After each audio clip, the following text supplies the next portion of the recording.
Real property means land and everything that is permanently attached to the land. Unlike real estate, real property includes interests, benefits, and rights inherent in ownership. These include right to possess, right to sell, right to lease, and enjoy the land. Real property include land surface, what lies below, and what sits above.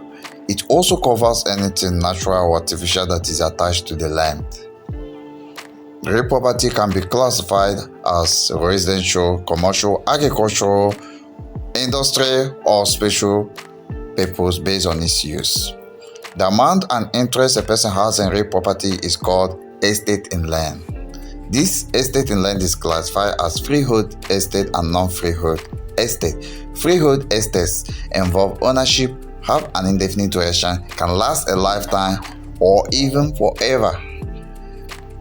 It is divided into two: fee simple estate, in which the holders are entitled to the right of the estate forever and extended it to their heirs, while life estate has a limited duration. It is not considered an estate of inheritance.